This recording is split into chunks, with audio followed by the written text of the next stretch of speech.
जय सत्यम सिद्धाय नमः। मैं मोनिका शर्मा एक बार फिर से आपके साथ अपने रेही क्रिया योग के कुछ सच्चे अनुभव लेकर उपस्थित हूँ। पिछले वीडियो में मैंने आपको रेही क्रिया योग की साधना के विषय में बताया, कैसे हम अपने शरीर में व्याप्त एक एक चक्र का ध्यान करते हैं। और जैसे जैसे हम चक्रों का ध्यान करते हैं वैसे वैसे यहाँ हमारे शरीर में जो अष्ट विकार हैं, जैसे काम, क्रोध, लोभ, मोह, ईर्ष्या, द्वेष, मद, अहंकार, इन सभी अष्ट विकारों को हम धीरे धीरे अष्ट सुकारों में यहाँ परिवर्तित करते चलते हैं। तो यहाँ पर जैसे मैं आपको आगे बता रही हूँ कि एक एक जो चक्र है हमारा, मूलाधार से लेकर कंठ तक, वो सभी चक्र का जो संबंध है वो एक विशेष ग्रह से उसका संबंध है। जैसे मूलाधार चक्र का संबंध शुक्र ग्रह से है, स्वादिष्ठान चक्र का स्वामी शनि ग्रह है, नाभि चक्र का मंगल से, हृदय का बृहस्पति, कंठ चक्र बुध ग्रह, आज्ञा चक्र चंद्र ग्रह और सहस्त्रार सूर्य। देखिए यहाँ पर राहु और जो केतु है ये कोई चक्र नहीं है।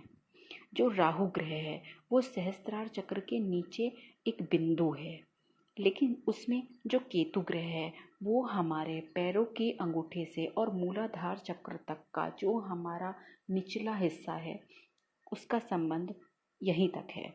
तो यहाँ पर जो सप्तचक्र के ये जो दो ग्रह हैं, ये दो ग्रह भी इन सभी चक्रों के साथ अपने आप ही शुद्ध हो जाते हैं। तो हमारे जो पूर्व जन्म और वर्तमान जन्म के जितने भी कर्म हैं उन सभी कर्मों का शोधन यहाँ पर हम खुद करा रहे हैं। ये बहुत ही उच्च स्तरीय शोधन है, जिस शोधन को आप खुद कर रहे हैं।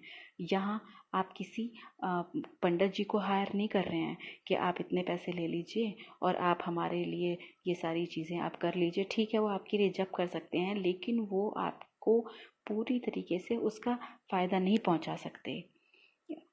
पैसे देकर किसी से कोई काम करवाने में और किसी काम को खुद करने में और खुद करते समय आपको क्या क्या अनुभव हुए हैं ये आपके लिए बहुत महत्व रखता है। तो यहाँ जैसे जैसे हम एक एक चक्र का शोधन कर रहे हैं तो उस शोधन के समय जो मध्य आपका समय लगा है, जैसे एक चक्र से दूसरे चक्र तक आने में लगभग आपको यहाँ 8 से 10 महीने का मेरे हिसाब से समय लगता है। तो इसके विषय में मैं आपको बता दूं कि ये जो साधना है रेही क्रिया योग की, इसके दो पार्ट हैं, एक फिजिकल और एक स्पिरिचुअल। तो इसमें जो ये पथ है आपका, ये उदासीन पथ है। कभी कभी साधना में बैठेंगे आपको लगेगा कि आपने 2 बार एक आरोप क्रम किया और उसके बाद आपका मन वहाँ से हट जाएगा। आपको लगेगा अरे यार नहीं, ये तो कोई ऐसा पार्टी नहीं है कि मुझे यहाँ पे कोई आनंद आ रहा हो। कभी कभी ऐसा होगा आपके साथ, मेरे साथ भी हुआ। तो ये मैं अपने ही अनुभव हैं जो आपसे शेयर कर रही हूँ। तो ये जो साधना है ये पथ बहुत ही उदासीन है, लेकिन जो इसका स्पिरिचुअल पार्ट है, देखिए फिजिकल पार्ट में ये उदासीन है, लेकिन जो इसका अदर स्पिरिचुअल पार्ट है उसमें ये बहुत ही ज़्यादा प्रभावशाली है। ये आपकी क्षमता पर निर्भर करता है कि आप ध्यान को किस तरीके से ग्रहण करते हैं। देखिए यहाँ पे मैं एक बार कहूँगी कि एक व्यक्ति अपना भोजन 15 मिनट में खा लेता है, लेकिन ठीक उसी तरीके से जो दूसरा व्यक्ति है उसको अपना भोजन खाने के लिए पूरे 30 मिनट का समय लगता है।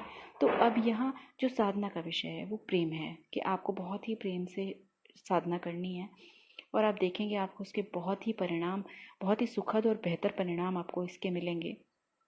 तो यहाँ पर अब जैसे एक एक चक्र है तो उस चक्र के साथ हमारा एक एक, मैंने अभी आपको बताया कि उसके साथ आपका एक एक ग्रह भी बंधा हुआ है। तो ग्रह के साथ साथ वहाँ पर आपका जो पंच तत्व हैं, तो एक एक ग्रह के साथ वहाँ पर आपका पंच तत्व भी है। तो उसी पंच तत्वों के जो समावेश है आप उसको भी अपना शुद्ध करते हुए चल रहे हैं। जैसे इसी को हम कहते हैं कि पंचतत्वीय साधना। तो पृथ्वी, अग्नि, जल, वायु, आकाश, और इसी प्रकार से आपको यहाँ पे तत्वों के भी दर्शन होंगे। जैसे मूलाधार चक्र हमारा पृथ्वी का चक्र है, तो आपको यहाँ पर हरियाली, आप कहीं हरियाली जगह पे बैठे हुए हैं, जैसे मुझे दर्शन हुए कि मैं एक हरियाली से भरे हुए स्थान पर हूँ और कोई पगडंडी है और मैं वहाँ पर उसमें चले जा रही हूँ। तो अलग अलग प्रकार के दर्शन आपको यहाँ पर कंठ तक आपको पंच तत्वों के दर्शन प्राप्त होंगे। आगे यहाँ कंठ चक्र से अब हम ऊपर चलते हैं आज्ञा चक्र पर। तो यहाँ जब हम आज्ञा चक्र पर आते हैं तो मैं आपको थोड़ा सा आज्ञा चक्र पर जब मैं आई और आने के बाद जो मुझे एहसास हुए तो वो मैं आपको बता रही हूँ। जैसे कई बार जब सिर में चेतना गति करती है तो सिर में हल्का सा करंट लगने के जैसे हल्के हल्के करंट की स्पार्किंग्स होती हैं जैसे, तो वो आपको महसूस होंगी। और जैसे मुझे एक बार बहुत ज़्यादा एहसास हुआ कि जैसे हम बाम लगाते हैं सर में, तो वो आपने देखा होगा कि आप बाहर की ओर अपने दोनों अंगूठों से बाहर की ओर बाम लगाते समय प्रेशर करते हैं माथे पे, लेकिन यहाँ मैंने जो है वो बिल्कुल ही अलग एहसास पाया। जैसे कोई मेरे माथे पे अपने दोनों अंगूठे को रख के और अंदर आज्ञा चक्र की तरफ दोनों ही तरफ से और तेज़ रगड़ दे के, और मुझे उस तरीके से एहसास हुआ जैसे हम बाम लगाते हैं। और वो लेकिन जो एहसास था वो बाहर की ओर ना होकर के अंदर की ओर था, वो बल अंदर की ओर लग रहा था। तो यहाँ जैसे मैंने आपको भी बताया, तो अभी आज्ञा चक्र में जो भी मुझे दर्शन प्राप्त हुए मैं उसके विषय में आपसे बोलने जा रही हूँ। देखिए, आज्ञा चक्र यहीं पर से हमारी जो विल होती है, हमारी जो इच्छा होती है, उसी को पूरा करने के लिए जो पावर होती है वो हमें आज्ञा चक्र से ही प्राप्त होती है। यानी इच्छा और शक्ति का यहाँ मिलन होता है। तो यहाँ आज्ञा चक्र पर मैंने शुक्र के तारे के दर्शन प्राप्त किए।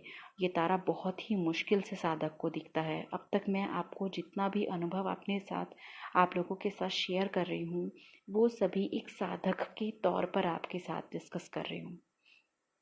तो यहाँ मैंने आपको बताया मैं अपने मायके की छत पर हूँ। ये स्वप्न सुबह 4 बजे का है और ये स्वप्न भी जो है वो साधना से कनेक्टेड होकर ही आपके चलते हैं। ये नहीं है कि ये चीज़ जो भी आपको चीज़ दिखाई देगी वो सब आपकी स्वप्न के माध्यम से ही आपको आगे की ओर लेके जाएगी। तो यहाँ मैंने देखा कि मैं मायके की छत पर हूँ और वहाँ पर मैंने देखा मैं आकाश की ओर देख रही हूँ, निहार रही हूँ। तभी एकदम मेरा जो मन है वो गति करता है और मुझे ऐसा लगता है जैसे मैं एकदम आकाश में बहुत ऊंचाई की ओर चली गई हूँ और बहुत सारे बादल हैं और वो जब बादल हटते हैं और बादल हटने के बाद मुझे बहुत ही पास से ध्रुव तारा दिखाई देता है।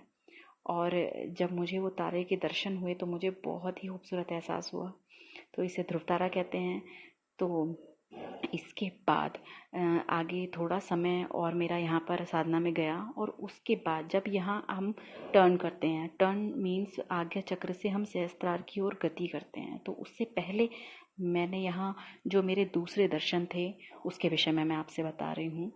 तो मैंने देखा मेरी दाहिनी आईब्रोज़ के ऊपर, मेरी दाहिनी भौं के ऊपर बिल्कुल आज्ञा चक्र के बराबर में जहाँ पर हमारी भौं स्टार्ट होती है उसके ऊपर मैंने एक बिंदु को देखा और फिर उससे 1 इंची आगे जहाँ हमारी आईब्रो सेंटर में आती हैं उसके ठीक 1 इंच आगे मैंने दूसरे बिंदु के दर्शन किए।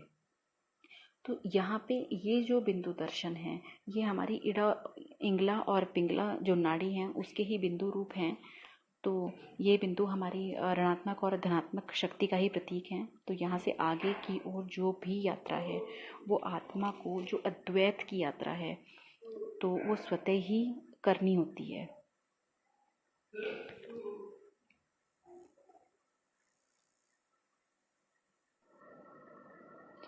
यहाँ आपने अब तक जो आप साधना कर रहे थे वो स्थूल की साधना कर रहे थे, लेकिन यहाँ से मैंने आपको बताया कि आत्मा को अपनी जो यात्रा है वो खुद ही करनी होती है।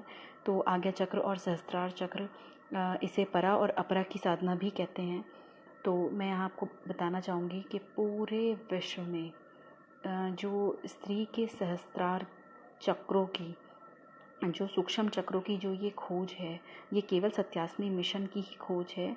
और हमारे सत्यासनी मिशन के संस्थापक हमारे सिद्ध महात्मा स्वामी सत्येंद्र जी महाराज की ये सर्वोत्तम खोज है। तो यहाँ पे इन सभी चक्रों में मैंने आपको बताया कि जैसे जैसे चेतना शक्ति गति करती है वैसे वैसे सभी बिंदुओं में स्पंदन होता है। तो शुरू में मुझे लगता था जैसे नीचे के 3 बिंदुओं को मैंने प्रत्यक्ष अनुभव किया है तो मुझे लगता था कि तीनों आज्ञा चक्र के ही भाग हैं। तो यहाँ पे जितने भी आपके बिंदु हैं उन सब सर के पिछले वाले भाग के, तो उसमें आपका स्पंदन होता है। तो यहाँ जो सहस्त्रार चक्र है, आते हैं आप सहस्त्रार चक्र पर, तो यहाँ पर आपकी सर के भीतरी भाग में मैंने आपको बताया कि स्पंदन होता है। स्पंदन अलग अलग तरीके से आपका होगा। कभी कभी यहाँ पर नीचे के चक्रों में भी स्पंदन होगा स्थूल के। तो यहाँ से मैंने जो कुछ स्वप्न देखे, उन स्वप्नों में जानवरों से बात करते हुए मैंने खुद को पाया। मैंने खुद को जानवरों के साथ एक जो जुड़ाव होता है, कहते हैं ना कि कण कण में आत्मा व्याप्त है, तो यहाँ मैंने आत्मा का एक जो जुड़ाव होता है, एक समझ होती है। मैंने अलग अलग प्रकार के उसमें जानवर थे, जैसे एक भेड़, एक गाय, और मोस्टली जो बंदर थे, उनके साथ मैंने देखा कि मैं उनके साथ बात करते हुए खुद को देख रही हूँ और मैं उनकी भाषा को बहुत अच्छे तरीके से समझ पा रही हूँ। यहाँ जो मेरी अनुभूति थी उसके विषय में मैं आपको बताती हूँ कि मुझे ऐसा लगा जैसे मेरी प्राण शक्ति अंदर की ओर सिमट रही है, और हल्का हल्का सा मुझे आभास हुआ जैसे मेरी आंखें भारी हो रही हैं, और मुझे लगा जैसे मुझे एक आत्म आनंद महसूस हो रहा है अपने अंदर, और हल्का हल्का सा नशा, और कुछ काम करने का मन नहीं हो रहा था। और इसके बाद 1 घंटा लगातार मैं बिस्तर पर ही लेटी रही, और मुझे एहसास होता रहा जैसे मेरी हृदय गति धीरे धीरे करके रुक रही है। तो इस स्पंदन के विषय में जो भी यहाँ हमारे गुरुजी के द्वारा बताया गया है, उस सभी चीज़ों को, जो इन सभी गतिविधियों को जो मैं महसूस कर रही हूँ, ये मेरा बहुत ही बड़ा सौभाग्य है कि मैं उन सभी चीज़ों को महसूस कर पा रही हूँ। यहाँ सहस्त्रार चक्र में मैंने 2 दर्शन प्राप्त किए, तो उनके विषय में मैं आपको यहाँ बता रही हूँ। जो मेरा पहला दर्शन है, मैंने उस दर्शन में देखा कि एक 18 साल का लड़का है जो कि बैठकर किसी मंत्र का जाप कर रहा है। मेरी समझ में नहीं आ रहा ये कौन से मंत्र का जाप कर रहा है, लेकिन वो अपना ही कोई मंत्र साइलेंटली उसको जाप कर रहा है। तो ये जो लड़का है ये मेरा परिचित ही है, जिसको मैं देख पा रही हूँ कि हाँ ये मेरा रिलेटिव ही है।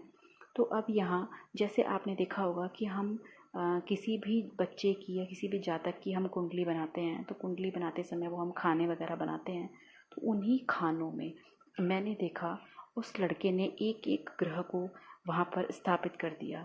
लेकिन देखिए, ग्रह को स्थापित करना अलग चीज़ है, लेकिन वो जो ग्रह हैं वो जीवंत और गतिशील ग्रह हैं, वो गति कर रहे हैं उस खाने में अपने। और देखिए कितना, अगर आप उस चीज़ को मेरे एंगल से आप देखेंगे, मेरे माध्यम से अगर आप उस चीज़ को समझेंगे, तो आपको कितना विचित्र लगेगा। उसको देखने के बाद आपको कैसा एहसास होगा, और सुनने के बाद भी, कि हर खाने में नंबर डले हुए हैं, और एक एक ग्रह जो है वो जीवंत ग्रह है, और वो गति करता हुआ दिख रहा है वहाँ पर। जिस तरीके से हमारी पृथ्वी आपने देखा होगा धीरे धीरे रोटेट करती है, बिल्कुल ऐसे ही। तो जो सभी ग्रह हैं, उसने उन सभी ग्रहों को 3 बार एक एक करके अलग अलग खाने में अपने हाथों से रोटेट करके उनकी दिशा को पूरी तरीके से बदल दिया। और अंत में जो मध्य वाला खाना बचा, उस मध्य वाले खाने में उसने सूर्य को रखा। यहाँ सूर्य हमारी आत्मा का प्रतीक है, और हमारी आत्मा जो है अंत में वही हमारे पास बचती है। हमें हमारा जीवन का शायद लक्ष्य ही ये है कि खुद को पाना, कि हम कौन हैं, हम क्या संसार में करने के लिए आए हैं, संसार में आने का हमारा लक्ष्य क्या है। तो देखिए वो जो सूर्य, जिस सूर्य के मैं दर्शन कर रही हूँ, ज्वलंत गतिमान सूर्य, उसको मैं देख पा रही हूँ, और ये सत्य दर्शन है जो मैंने आपसे बोला। तो यहाँ पर जो मेरा दूसरा दर्शन है, इस दर्शन का महत्व मेरे जीवन में सबसे ज़्यादा है। मैं शुक्र ताल में जो शुकदेव मंदिर है, जो मोक्ष वृक्ष है, मैं वहाँ पर हूँ।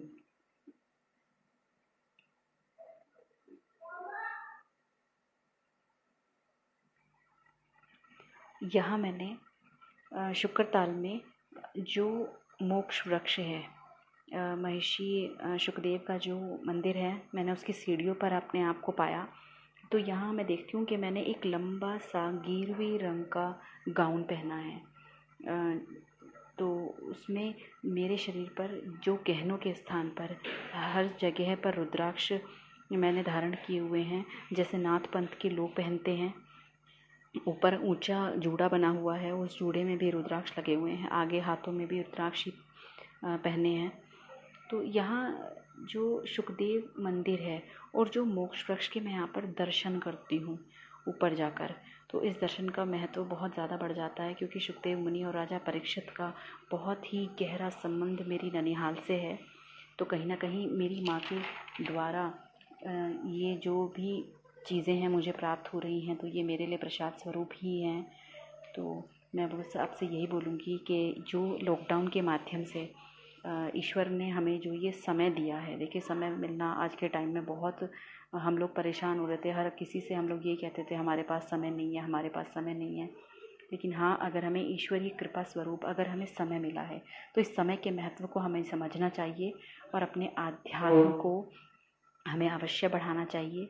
तो ध्यान हमें अवश्य करना चाहिए, रेही क्रिया योग करें और अपने ध्यान और अपने आत्मिक बल को बढ़ाएं। मिलते हैं अगले वीडियो में, तब तक के लिए जय सत्यम सिद्धाय नमः।